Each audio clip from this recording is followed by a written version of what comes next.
ప్రభునామమున దేవుని పిల్లలు ఆత్మీయులైనటువంటి సహోదరీమణులకి సహోదరులకి పేరు పేరున వందనములు. ఈ ఉదయకాలపు శుభములు మీకు తెలియచేస్తూ ఉన్నాను. ఆ ఫ్యాన్ వాల్యూమ్ తగ్గించు. ప్రియమైనటువంటి దేవుని వారలారా, దేవుడి గురించి తెలుసుకున్నాం అనగా దేవుడు ఉన్నాడా, ఉంటే దేవుడు ఎవరు, అలాగే యేసుక్రీస్తుల వారిని గురించి తెలుసుకున్నాం, యేసు ఎవరు అని. అలాగే ఈ దినమున మనం ధ్యానించబోయేటువంటి అంశము పరిశుద్ధాత్ముడు ఎవరు. దేవుడు యేసుక్రీస్తుల వారి తర్వాత అత్యంత ఎక్కువగా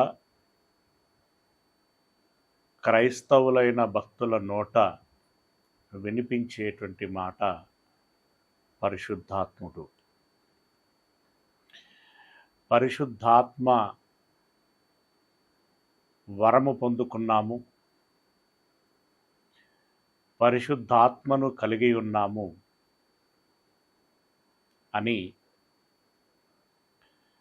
చాలామంది చాలా విధాలుగా మాట్లాడటము అనేటువంటిది జరుగుతూ ఉంటుంది. అలాగే మరికొంతమంది పరిశుద్ధాత్ముడు ఎవరో, ఆయన పనితీరు ఎలాగుంటుందో, భ్రష్టాత్మ ఎవరో, దాని పనితీరు ఎలాగుంటుంది అనేటువంటి విషయం తెలియకుండానే పరిశుద్ధాత్మను గురించి అనేక విధాలుగా మాట్లాడుచూ ఉంటారు. అయితే పరిశుద్ధాత్మను గురించినటువంటి ఒక పరిపూర్ణమైనటువంటి అవగాహన చేసుకునేటువంటి ఓ చక్కని అవకాశం దేవుడు మనకు ఇచ్చాడు. అందును బట్టి ఇది వరకు మనము తెలుసుకొని ఉంటున్నాం. తెలుసుకున్నటువంటి మనము మరొకసారి పునర్జ్ఞాపకము చేసుకుంటున్నాం. తెలియనటువంటి వారు తెలుసుకోగలిగేటువంటి మంచి అవకాశాన్ని దేవుడు మనకిస్తున్నాడని భావించి, ఏమి వ్రాయబడింది పరిశుద్ధాత్మను గురించి అని మనం ధ్యానిద్దాం. పరిశుద్ధాత్ముడు ఒకడా అనేకులా అనంటే పరిశుద్ధాత్ముడు ఒక్కడు. ఆ విషయాన్ని ఎఫెసీయులకు రాసినటువంటి పత్రిక 4వ అధ్యాయము 4వ వచనంలో చెప్పాడు, ఆత్మ ఒక్కడే అని. అయితే ఆ ఒక్కడై ఉన్నటువంటి పరిశుద్ధాత్ముడు ఎవరు? స్వయంభుడా, లేదా కలగజేయబడినవాడా, జన్మించినటువంటి వాడా?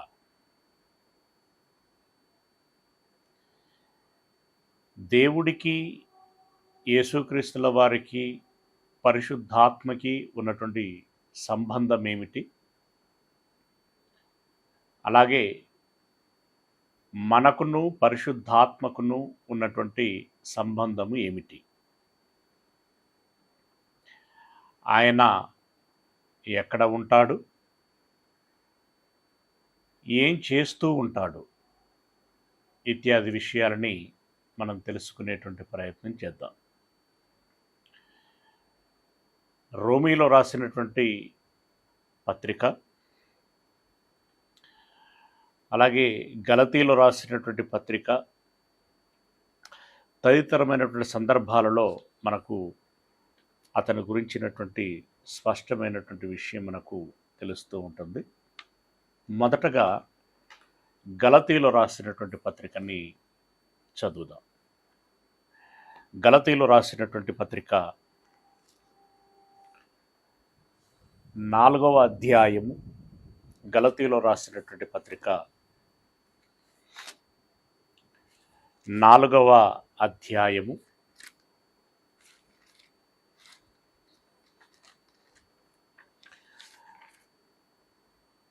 6వ వచనము. గలతీలో రాసినటువంటి పత్రిక 4వ అధ్యాయము 6వ వచనము.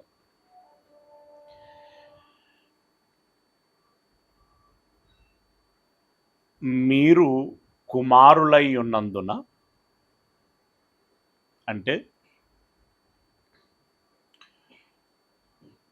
పౌలు గారు గలతీ పట్టణములో ఉన్నటువంటి సంఘస్థులను ఉద్దేశించి రాస్తున్నటువంటి మాట. ఆ సంఘస్థులను ఉద్దేశించి చెప్తున్నటువంటి మాట ఏంటంటే, మీరు కుమారులై ఉన్నారు. మనమంతా దేవునిలో నుండి వచ్చినటువంటి వారం కదా, జన్మతః దేవుని పిల్లలము కదా. అలాగే ఆత్మలో కూడా మరణించి మరలా జన్మించినటువంటి వారము కాబట్టి ఆయన పిల్లలమని చెప్పుకునేటువంటి అధికారం మనకు ఉన్నది. ఆ దృక్పథముతో మీరు కుమారులై ఉన్నందున నాయనా, తండ్రి అని మొరపెట్టు తన కుమారుని ఆత్మను. ఇక్కడ తన కుమారుని ఆత్మను అన్న చోట మీ బైబిల్లో ఆత్మ అనేటువంటి పదము బోల్డ్ లేదా థిక్ లెటర్స్లలో ఉంటుంది. అనగా ఇలా రాయటం వెనకాల లేదా ఇలా ప్రింట్ చేయటం వెనకాల ఉన్నటువంటి ఉద్దేశం ఏంటంటే, దేవుడు ఆత్మే, యేసయ్య ఆత్మే, మనము కూడా ఆత్మలమే కనుక దేవుడిని ఒక పేరుతో పిలుస్తున్నా, యేసయ్యని ఒక పేరుతో పిలుస్తున్నా, మనకు కూడా ఒక పేరు, ఐడెంటిటీ ఉంది. అయితే పరిశుద్ధాత్మకి ప్రత్యేకంగా మనను వలె పేరు లేదు గనక పరిశుద్ధాత్మ అనేటువంటి తన స్వభావమే తనకు పేరుగా ఎంచబడుచున్నది, పిలువబడుచున్నది. గనక ఈ ఆత్మ అన్నప్పుడు ఏ ఆత్మ అనేటువంటి కన్ఫ్యూజన్ రాకుండా ఉండటం కోసం ఈ థిక్ లెటర్స్లలో రాయబడినప్పుడు అది పరిశుద్ధాత్మను గురించినటువంటి విషయమని తెలియబడులాగున అలా దీన్ని ముద్రించేటువంటి వారు జాగ్రత్తలు తీసుకున్నారు. అయితే ఈ ఆత్మను గురించి ఏమని మనకు పరిచయం చేస్తున్నాడు? మనం దేవుని పిల్లలం సరే, మరి పరిశుద్ధాత్ముడు ఎవరయ్యా అనంటే ఆయన మొరపెట్టుకుంటాడట. ఎవరికి? దేవుడికి. ఏమని? నాయనా, తండ్రి అని మొరపెట్టు తన, అంటే దేవుని, తన దేవుని కుమారుని ఆత్మను దేవుడు మన హృదయములోనికి పంపెను. అంటే పరిశుద్ధాత్ముడు ఎవరు అని మనకు పరిచయం చేయబడుతున్నాడు అనంటే, దేవుని కుమారుడు అని. Very good. దేవుని కుమారుడు. ఆ కుమారుణ్ణి మన హృదయంలోనికి పంపించాడు. ఎప్పుడు పంపిస్తున్నాడు?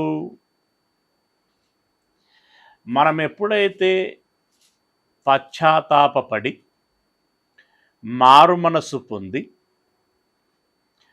బాప్తిస్మము తీసుకుంటున్నామో అప్పుడు పరిశుద్ధాత్మ అనేటువంటి ఆ వరమును మనకు ప్రసాదిస్తున్నాడు, మనలోనికి పంపిస్తున్నాడు. అది ఎక్కడ చూడగలం మనము అనంటే అపోస్తలుల కార్యములు 2వ అధ్యాయము 38వ వచనము. అపోస్తలుల కార్యములు 2వ అధ్యాయము 38వ వచనములో పేతురు గారు మాట్లాడుతూ, మీరు మారు మనసు పొంది పాపక్షమాపణ నిమిత్తము ప్రతివాడు యేసుక్రీస్తు నామమున బాప్తిస్మము పొందుడి, అప్పుడు మీరు పరిశుద్ధాత్మ అను వరము పొందుదురు అన్నాడు. అంటే దేవుని కుమారుడైన పరిశుద్ధాత్మను మనము బాప్తిస్మము తీసుకున్నప్పుడు మనలోనికి పంపించబడుతాడు లేదా మనలోనికి వస్తాడు అనేటువంటి విషయము మనము గమనించదగినటువంటి విషయం. ఓకే, పరిశుద్ధాత్మ వరమును పొందుకుంటాం. ఇప్పుడు ఈ పరిశుద్ధాత్ముడు ఎవరు అనంటే దేవుని కుమారుడు అని చెప్పబడుతున్నాడు. అలాగే రోమీలో రాసినటువంటి పత్రిక 8వ అధ్యాయము, రోమీలో రాసినటువంటి పత్రిక 8వ అధ్యాయము 16వ వచనం. 8వ అధ్యాయము 16వ వచనం. మనము దేవుని పిల్లలము అని ఆత్మ తానే మన ఆత్మతో కూడా సాక్ష్యమిచ్చుచున్నాడు. అంటే నేనే కాదు, పరిశుద్ధాత్ముడు అంటున్నటువంటి మాట, నేనే కాదు, మీరు నేను మనమందరము దేవుని పిల్లలము అని ఆయనే స్వయంగా చెప్పుచున్నాడట. అంటే పరిశుద్ధాత్ముడు చెప్తున్నాడు. ఇందాకటి గలతీ పత్రికలోనేమో దేవుని కుమారుడు అని నేరుగా ప్రస్తావన చేశాడు. ఇక్కడేమో తను మాత్రమే కాదు, మీరు కూడా, మనమందరము దేవుని పిల్లలము అని ఇక్కడ స్పష్టం చేస్తున్నాడు. అంటే యేసుక్రీస్తుల వారు దేవుని కుమారుడు, పరిశుద్ధాత్ముడు దేవుని కుమారుడు, మనమును దేవుని పిల్లలం, అంటే కుమారులము కుమార్తెలము. రైట్. అయితే యేసుక్రీస్తుల వారు అనాది కాలములో జన్మించినటువంటి జ్యేష్ఠ కుమారుడు. గడిచిన పాఠంలో తెలుసుకున్నాం. జ్యేష్ఠ కుమారుడు. పరిశుద్ధాత్ముడు కుమారుడే, కానీ ఎన్నవ కుమారుడు? ఇది నేరుగా మనకు చెప్పబడదు, కానీ మిగిలిన కుమారులను గురించినటువంటి జాడ మనం తెలుసుకుంటున్నప్పుడు పరిశుద్ధాత్మను గురించినటువంటి సంగతి మనకి అర్థమవుతూ ఉంటుంది. ఉదాహరణకి, నాకు ముగ్గురు కుమారులు.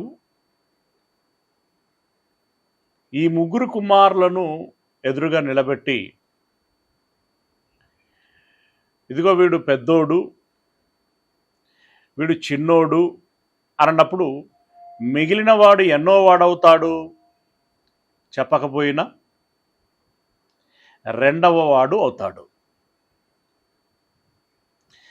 పెద్దోడు, రెండోడు, మూడోడు అని చెప్పినా తెలుస్తుంది. లేదు, నాకు ముగ్గురు పిల్లలు, వీడు పెద్దోడు, వీడు చిన్నోడు అన్నప్పుడు మిగిలిన వాడు నడిపోడు అనేటువంటి విషయం మనకు అర్థమైపోతుంది. అలాగే యేసుక్రీస్తుల వారు ఎప్పుడు జన్మించారు అని చెప్పారు అనంటే అనాది కాలంలో జన్మించినటువంటి జ్యేష్ఠ కుమారుడు అతని గురించి క్లియర్గా చెప్పేశాడు. ఇక అతని గురించి మనకేం మీమాంస లేదు, ప్రశ్న లేదు. అలాగే ఆదాము అనేటువంటి మనుష్యుడు, శరీరమును ధరించుకొని జన్మించినటువంటి మనుష్యుడు ఎప్పుడు జన్మించారు అనంటే సృష్టి కలుగజేయబడిన తర్వాత, నేలమంటిలో నుండి బొమ్మను చేసిన తర్వాత ఆదాము గారు జన్మించారు.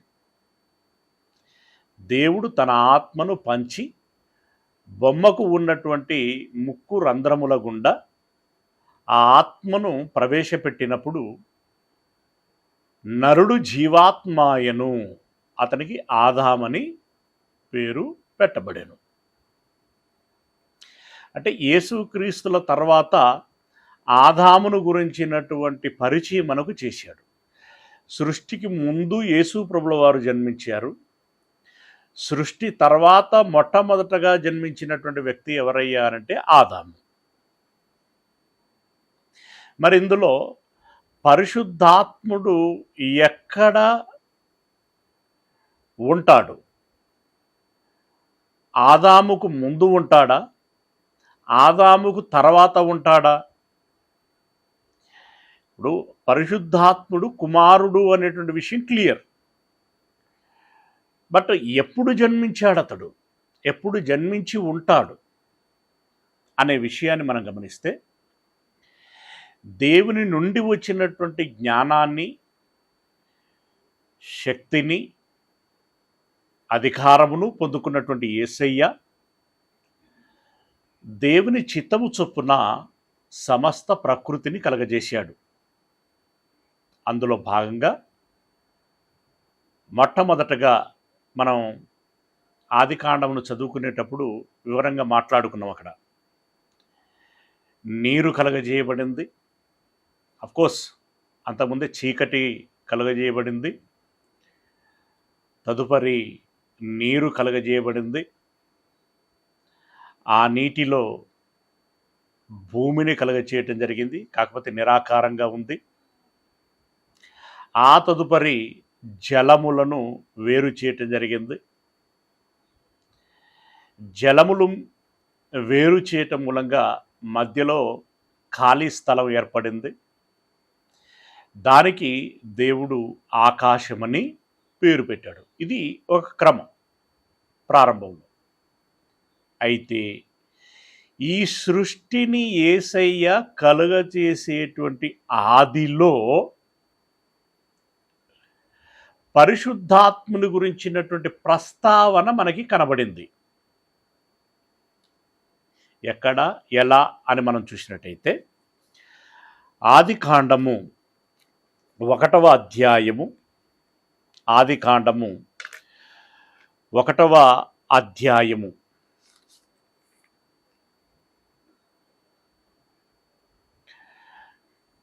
1-2 వచనాలని చదువుకుందాం.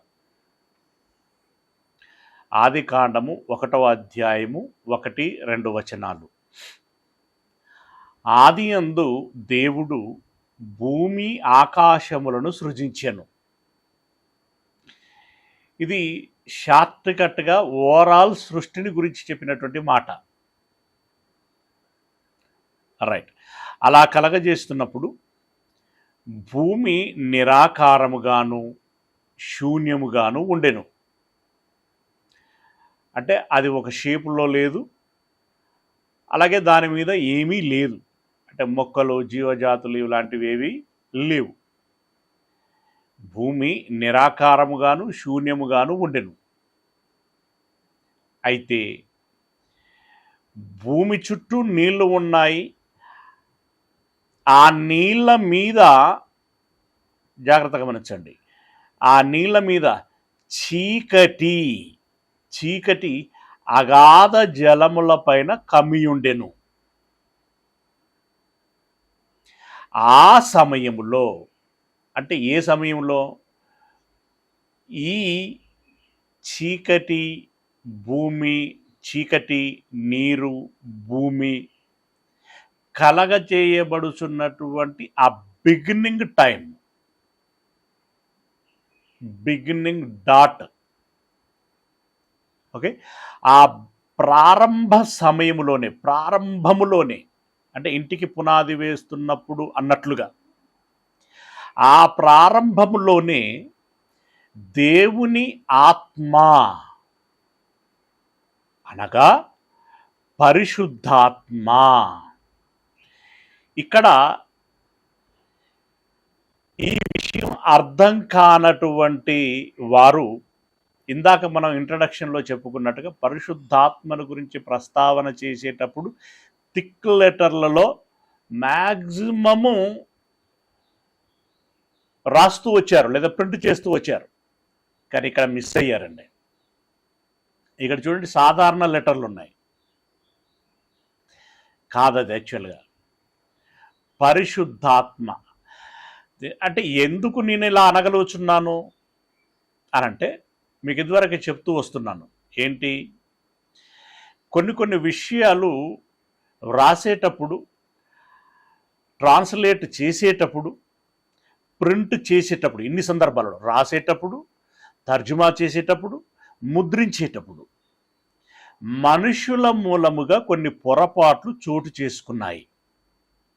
ఈ పొరపాటు అని మనం ఎలా అర్థం చేసుకోవాలి, గుర్తించగలగాలి అనంటే, భావాన్ని చూసుకుంటూ వస్తున్నప్పుడు ఎక్కడ ఏ పొరపాటు చోటు చేసుకున్నది, ఏది సత్యము ఏది అసత్యము అనేటువంటి విషయం మనకు ఇట్లే తెలిసిపోతుంది. గనుక ఇక్కడ దేవుని ఆత్మ అంటే దేవుడి కుమారుడైన ఆత్మాని, లేదా దేవునికి సంబంధించిన ఆత్మాని, దేవుని యొక్క ఆత్మాని ఈ పరిశుద్ధాత్ముడు జలముల పైన అల్లాడుచుండెను, అంటే సంచరిస్తూ ఉండెను. అయితే సంచారము అనేటువంటి పదము కొంచెం సాధారణ పదం అవుతుంది. అల్లాడుచుండెను అనేటువంటి పదము దేన్ని వ్యక్తీకరణ చేస్తుంది అనంటే, దేవుడి చిత్తము చొప్పున యేసు ప్రభుల వారు సృష్టి నిర్మాణము చేస్తున్నప్పుడు ఆ దేవుని యొక్క చిత్తానుసారంగా లేదా సంకల్పానుసారంగా ఈ సృష్టి చేయబడుచున్నదా లేదా అని పర్యవేక్షణ చేస్తున్నటువంటి వాడు, అంటే సూపర్వైజింగ్, పర్యవేక్షణ చేస్తున్నటువంటి వాడు పరిశుద్ధాత్ముడు. అంటే తండ్రి గారు పని మొదలుపెట్టి, మరి ఆ పని చక్కగా జరుగుతున్నదో లేదో ఒకసారి చూసిరా పోరా అని పంపించినట్టుగా, ఓకే, అలా పరిశుద్ధాత్ముడు ఏం చేస్తున్నాడు అనంటే పర్యవేక్షణ చేస్తున్నాడు. మనం సింపుల్గా చెప్పుకోవాలంటే యేసు ప్రభుల వారికి పరిశుద్ధాత్ముడు సహకారం చేస్తున్నాడు. అంటే దీన్ని బట్టి మనకి ఏమర్థమవుతుంది? పరిశుద్ధాత్ముడు ఎప్పుడున్నాడు? సృష్టికి ముందే ఉన్నాడు. సృష్టికి ముందే ఉన్నాడు కాబట్టి సృష్టి ఆరంభములో సంచారము చేయగలుగుతున్నాడు. రైట్. ఇప్పుడు సృష్టికి ముందు యేసయ్య జన్మించాడని తెలుసుకున్నాం, అతడు జ్యేష్ఠ కుమారుడు అని తెలుసుకున్నాం. ఆదాము ఎప్పుడు జన్మించారు అంటే సృష్టి కలిగిన తర్వాత జన్మించాడు అని తెలుసుకున్నాం. ఇప్పుడు పరిశుద్ధాత్ముడు కూడా దేవుడు అని పరిశుద్ధాత్ముడు కూడా కుమారుడు అని చెప్పబడినప్పుడు ఆయన సృష్టి ఆరంభములోనే ఉన్నాడని తెలియచేయబడుచున్నప్పుడు ఇప్పుడు పరిశుద్ధాత్ముడైన కుమారుడు లేదా కుమారుడైన పరిశుద్ధాత్ముడు ఎన్నవ కుమారుడై ఉండటానికి అవకాశము ఉన్నది.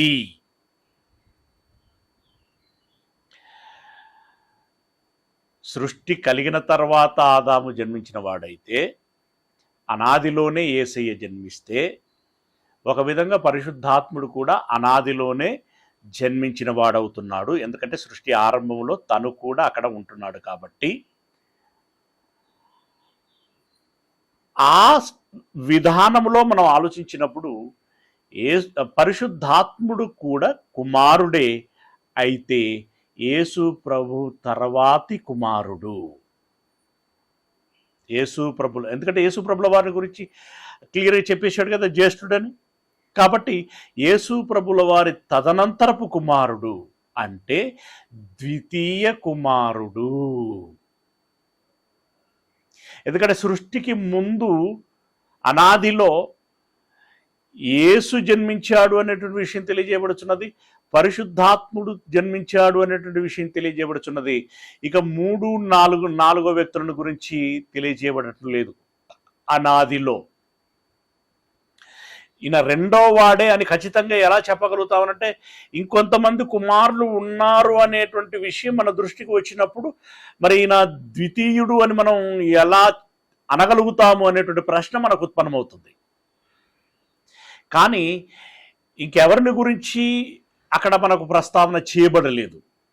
కాబట్టి అనాదిలో జన్మించినటువంటి వారు ఇద్దరే. అందులో ఒకరు యేసు ప్రభుల వారు, ఒకరు పరిశుద్ధాత్ముడు, మరొకరు పరిశుద్ధాత్ముడు. అందులో ఆ ఇద్దరిలో యేసుక్రీస్తును జ్యేష్ఠుడు అన్నాడు అనంటే ఆటోమేటిక్గా పరిశుద్ధాత్ముడు రెండవ కుమారుడవుతాడు. అవునా? పరిశుద్ధాత్ముడు రెండవ కుమారుడు అయిపోయింది. ఆల్మోస్ట్ ఆల్ మన పాఠమునకు కావలసినటువంటి జవాబు వచ్చేసింది. అయితే ఇంత క్లియర్గా బైబిల్లో మనకు ప్రస్తావన చేయబడుచున్నా కూడా చాలామంది భక్తుల పరిస్థితి ఏంటి అనంటే ఇలా లేఖనాలను పరిశోధించి తట్టి పట్టి చూసి ఎలాగున్నది అని గమనించేటువంటి వారు తక్కువ. అంటే బైబిల్ చదివేవారు తక్కువ అని చెప్తున్నాను. మరి ఎలా విషయాలను తెలుసుకుంటారు, వాళ్ళు ఎలా అలవర్చుకుంటారు అనంటే చెప్పుడు మాటలను బట్టి. చెప్పుడు మాటలంటే ఇప్పుడు నాబోటి వాడు చెప్తున్నాడు, నేను చెప్తున్నాను, నేనేం చెబితే అది నిజమని నమ్మేస్తారనమాట. అలా ఎవరు ఏది చెప్పినా అది నిజమని చెప్తూ ఉంటారు. అందులో భాగంగా ఇప్పుడు ప్రచారంలో ఉన్నటువంటి బోధ ఏంటి అనంటే తండ్రి కుమార పరిశుద్ధాత్ములు ఒక్కరే. తండ్రే యేసయ్య, యేసయ్య పరిశుద్ధాత్ముడు, పరిశుద్ధాత్ముడే యెహోవా. ఈ బోధ ఎక్కువగా జరగటం మూలంగా ఆ విషయాన్ని నమ్మేవారు ఎక్కువైపోయారు. అయితే ప్రవక్తల స్థానంలో ప్రవక్తలకు ప్యారలల్గా సాతాను అబద్ధ ప్రవక్తలను ప్రవేశపెట్టింది. అపోస్తలులకు ప్యారలల్గా దొంగ అపోస్తలులను ప్రవేశపెట్టింది. బోధకుల స్థానంలో కూడా నకిలీ బోధకులను అది ప్రవేశపెట్టింది. అయితే సమాజంలో మంచి కంటే, సత్యము కంటే చెడు లేదా అబద్ధము త్వరగా స్ప్రెడ్ అవుతూ ఉంటుంది, త్వరగా ప్రచారములోనికి వస్తుంది. అది త్వరగా ప్రచారంలోనికి వస్తుంది, త్వరగా నమ్మేస్తారు, వారి జనాభా ఎక్కువగా ఉంటుంది, దాని వేగము ఎక్కువగా ఉంటుంది. అందుకే ఇప్పుడు సమాజములో ఉన్నటువంటి బోధ, సమాజము నమ్ముతున్నటువంటి వాక్యం అబద్ధము, అసత్య సంబంధమైనటువంటిది.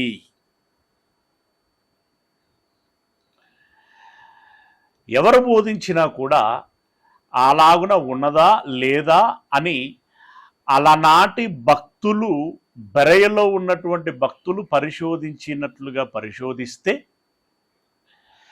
మనకు ఆ విషయం అవునో కాదో అనేటువంటిది చక్కగా అర్థమవుతుంది.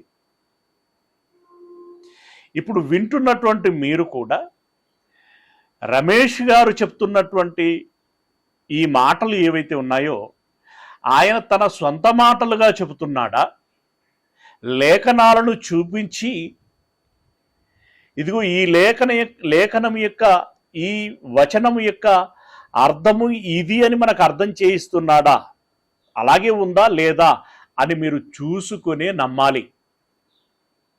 అలా లేకుంటే మీరు వెంటనే అడగాలి. వెంటనే అంటే చెప్తుంటే మధ్యలోనే కాదు, చివర్లో. ఓకే, అలాగున్నదా లేదా అని చెప్పి చూసుకోవాలి. ఉంటే ఇట్స్ ఓకే, స్వీకరించాలి. ఉంటే తప్పకుండా స్వీకరించాలి, మళ్ళీ విస్మరించకూడదు. ఉంటే స్వీకరించాలి, లేకుంటే ప్రశ్నించాలి. ఓకేనా? రైట్. ఇప్పుడు పరిశుద్ధాత్ముడు రెండవ కుమారుడు. ఆ రెండవ కుమారుని గురించి ఇప్పుడు ఇక్కడ దేవుని ఆత్మ అని వచ్చింది కదా, అయితే ఇక్కడ థిక్ లెటర్లలో లేదు కదా. దేవుని ఆత్మ అంటే దేవుడై ఉన్న ఆత్మ అని అనుకోవచ్చు కదా,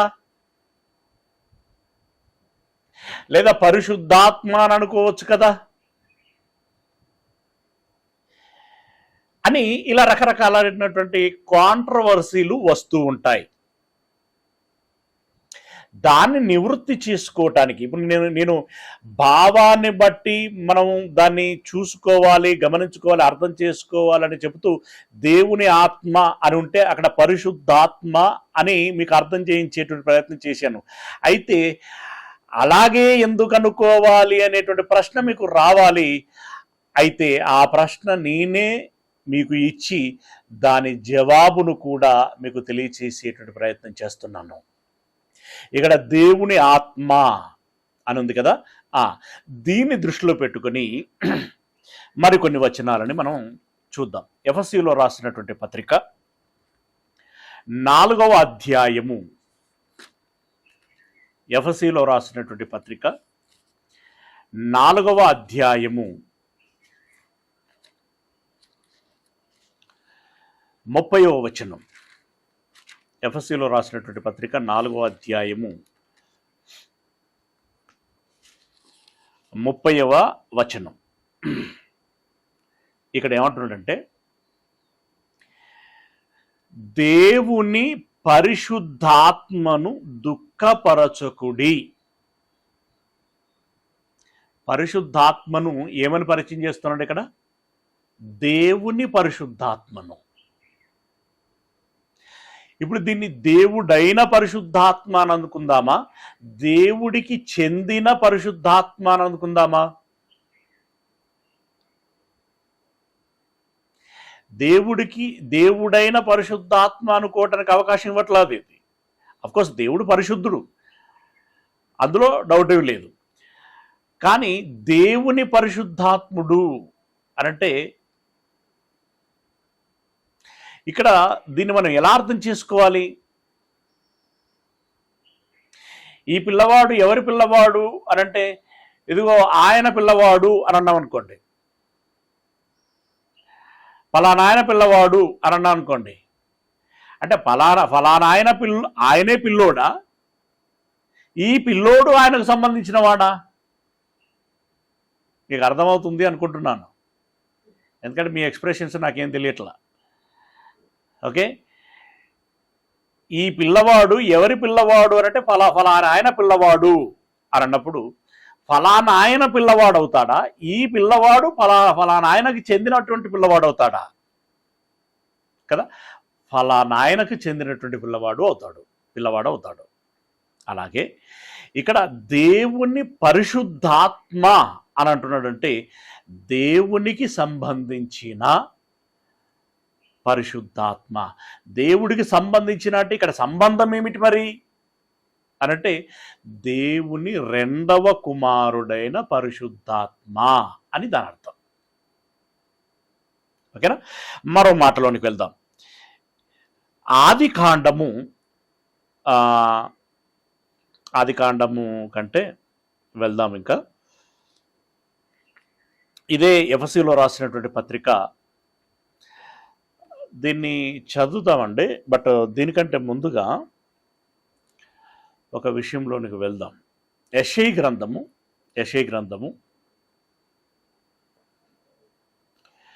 48వ అధ్యాయము.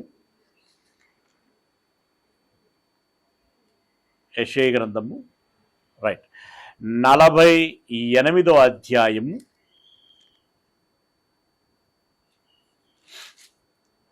16వ వచనము. 48వ అధ్యాయము 16వ వచనము. ఇక్కడ ఏమంటున్నాడంటే, ఆది నుండి నేను రహస్యముగా మాటలాడిన వాడను కాను, అది పుట్టిన కాలం మొదలుకొని నేను అక్కడ ఉన్నవాడను.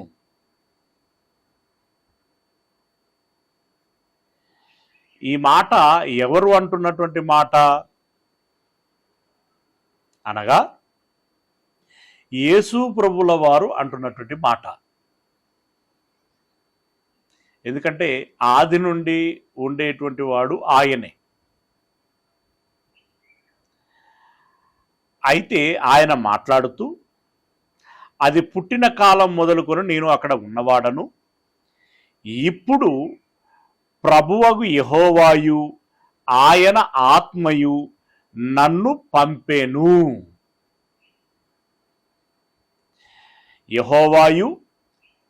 యెహోవా యొక్క ఆత్మయు నన్ను పంపెను. యాక్చువల్గా యెహోవాయు ఆయన ఆత్మయు అన్నప్పుడు మనకి కన్ఫ్యూజన్ రాకుండా ఉండాలి అనంటే నేరుగా పరిశుద్ధాత్మ అని రాస్తే మనకు పెద్దగా కన్ఫ్యూజన్ వచ్చేది కాదు. సింపుల్గా ఆయన ఆత్మ అని పెట్టేశాడు. అందుమూలముగా జనములకు కన్ఫ్యూజన్ వస్తున్నది. రైట్. ఇప్పుడు ప్రభువగు యెహోవాయు ఆయన ఆత్మయు అంటే పరిశుద్ధాత్మయు నన్ను పంపెను.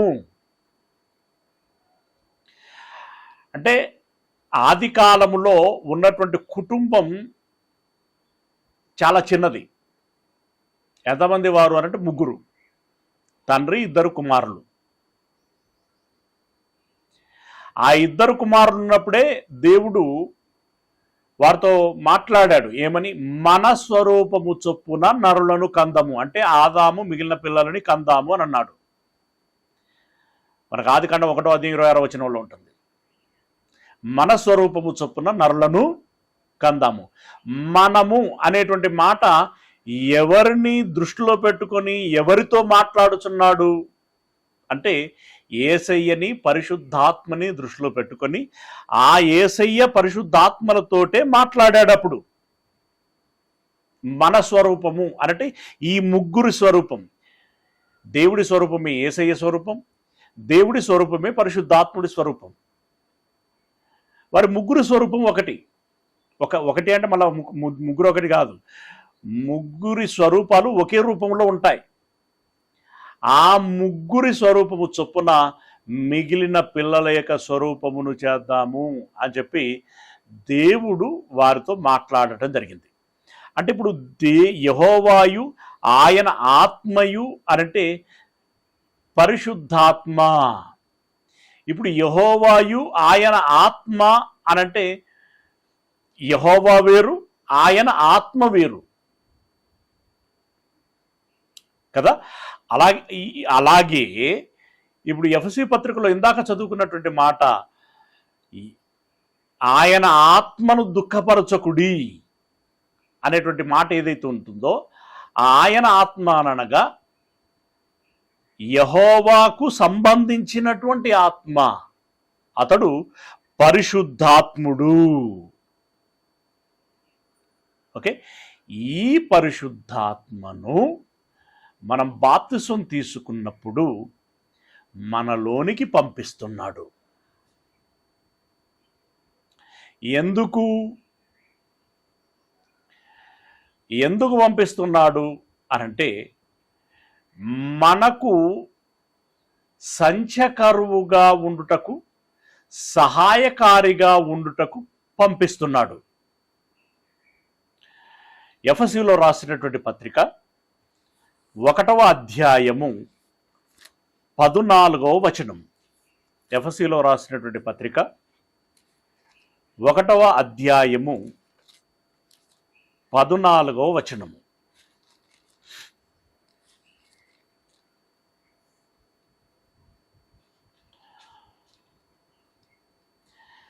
దేవుని మహిమకు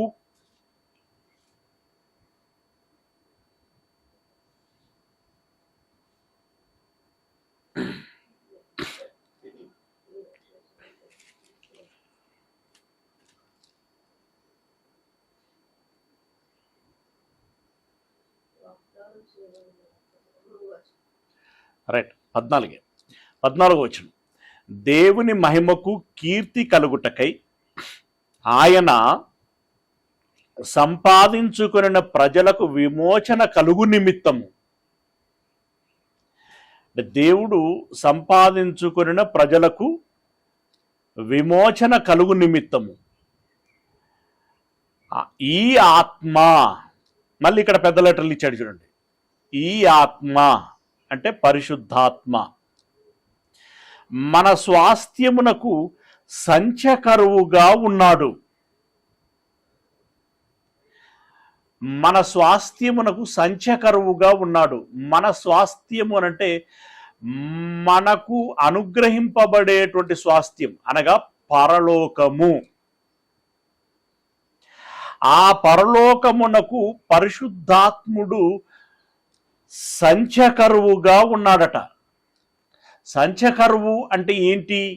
సంచకరువు అనేటువంటి పదమునకు ఉన్నటువంటి అర్థం ఏంటి అనంటే, సంచకరువు అనగా భయానా. భయానా అంటే తెలుసు కదండి. భయానా అంటే ఏదైనా ఒక వస్తువు కొనేటప్పుడు ముందస్తుగా మనది అని అనిపించుకోవటం కోసం కొంత చిన్న మొత్తములు చెల్లిస్తాం ముందస్తుగా.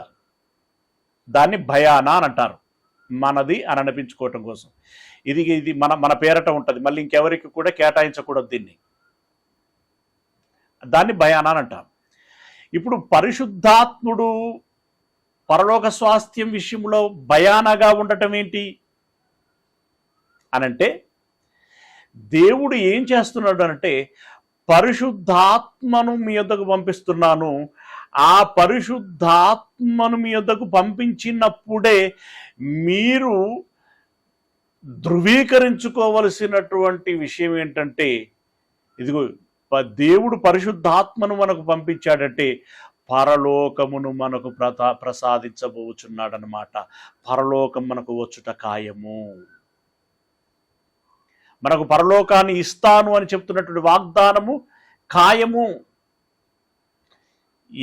ఎట్లా ఖాయమవుతుంది మళ్ళీ అది అనంటే, నువ్వు పరిశుద్ధాత్ముడు నీకు చెప్పినట్టుగా నువ్వు నడుస్తే. అంటే పరిశుద్ధాత్మను ముందస్తుగా మన యొద్దకు పంపించి పరిశుద్ధాత్మ చేత మన జీవితాలను కట్టించి నడిపించి కొనసాగిస్తాడు. అప్పుడు మనకు పరలోక స్వాస్థ్యం అనేటువంటిది, నిత్య జీవం అనేటువంటిది అనుగ్రహించబడుతుంది. అంటే నువ్వు మామూలుగా భరోసా చెందాల్సినటువంటి విషయం ఏంటంటే, పరిశుద్ధాత్ముడు నా యొద్దకు వస్తున్నాడు అని అన్నప్పుడే ఓకే, దేవుడు నాకు పరలోక స్వాస్థ్యమును ఇవ్వబోచున్నాడు అనేటువంటి దానికి ఒక సిగ్నిఫికేషన్, ఓకే, ఒక గుర్తింపు అన్నమాట అది. అలా పరిశుద్ధాత్మను మనకు సంచకరువుగా ప్రసాదిస్తున్నాడు. ఓకేనా? రైట్. ఇప్పుడు ఇక మనం ఇందాక చదువుకున్నటువంటి రోమా పత్రికలోనికి మళ్ళీ వస్తే, మనం రోమా 8:16 చదివాం. ఇప్పుడు దానికి ముందు ఉన్నటువంటి 2 వచనాలను చదువుతాం. రోమపత్రిక 8వ అధ్యాయము. నేను ఇందాక సంఖ్యాకరువు అన్నప్పుడు పరిశుద్ధాత్ముడు నడిపించినట్టుగా లేదా పరిశుద్ధాత్ముడు చెప్పినట్టుగా మనం విని నడుచుకోవటం అని అన్నాను కదా, ఆ మాటను ఇక్కడ నేరుగా చెప్తున్నాడు. చూడండి, రోమిలో రాసినటువంటి పత్రిక 8వ అధ్యాయము 14-15 వచనాలు. రోమిలో రాసిన పత్రిక 8వ అధ్యాయము 14-15 వచనాలు ఏమంటున్నాడు? దేవుని ఆత్మచేత ఎందరు నడిపింపబడుదురో వారందరూ దేవుని కుమారులై ఉందురు.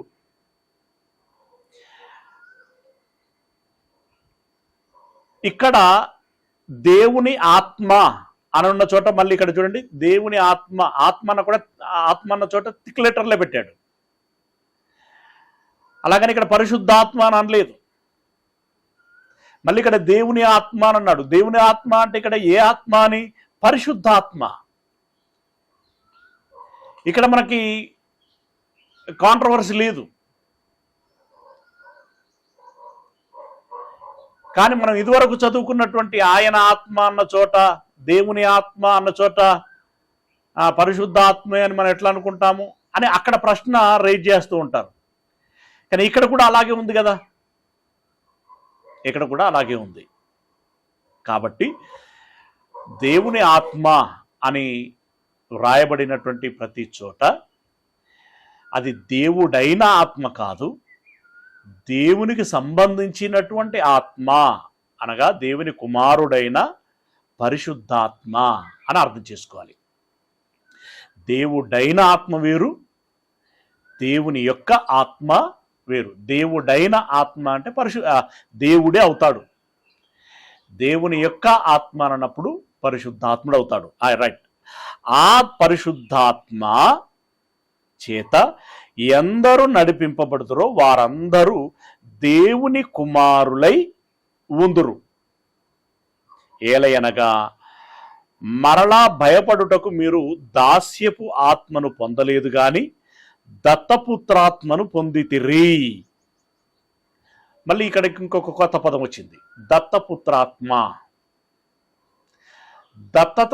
దత్తపుత్రాత్మ అంటే ఈ పదాన్ని మనం ఎలా అర్థం చేసుకోవాలి? దేవుడు దత్తత తీసుకున్న కుమారుడా, మనకు దత్తతగా ఇచ్చినటువంటి వాడా?